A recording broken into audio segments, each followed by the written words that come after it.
162 में आपको दो व्हील दिए, दोनों व्हील को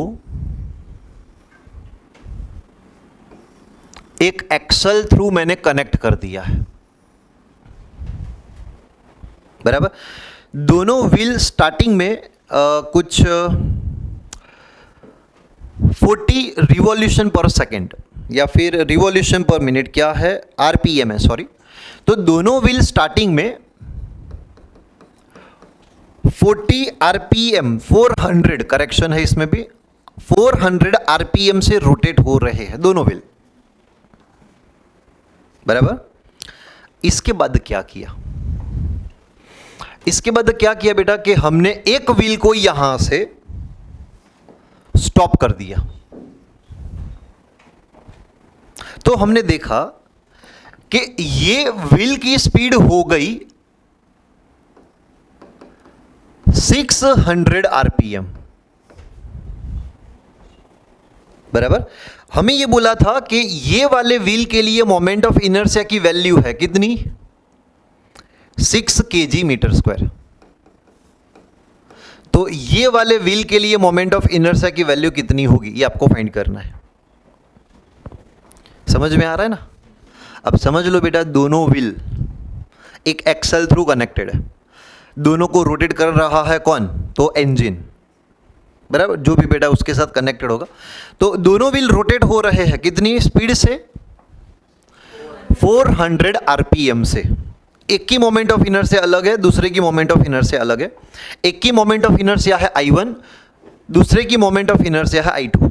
दोनों स्टार्टिंग में एक जैसी स्पीड से रोटेट हो रहे हैं।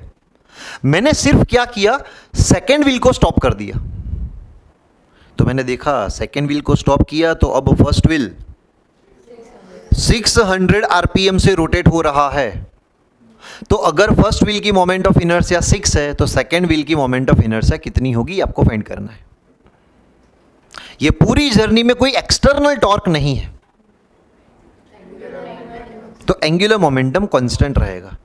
क्वेश्चन बेटा इनकम्प्लीट है, ये मैंने अपने हिसाब से क्वेश्चन बनाया है, बराबर।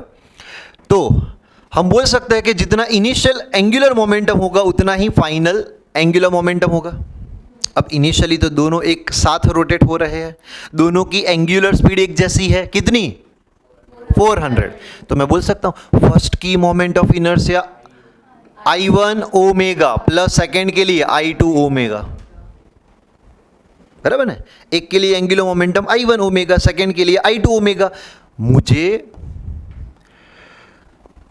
देखो, इसको मैं ओमेगा नाम दे रहा हूं एंड ये मैं ओमेगा डैश, नई एंगुलर स्पीड ओमेगा डैश बोल रहा हूं, इज इक्वल टू, बताओ, सेकेंड तो मैंने स्टॉप कर दिया, तो सेकेंड का एंगुलर मोमेंटम 0 हो गया।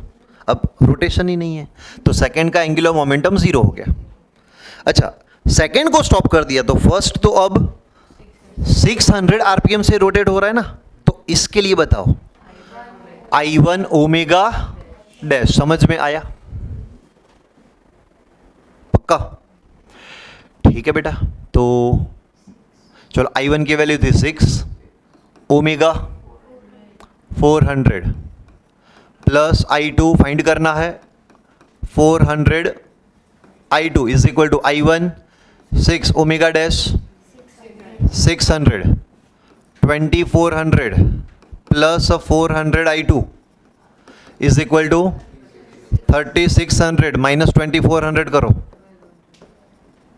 तो 1200 डिवाइडेड बाय 400, 3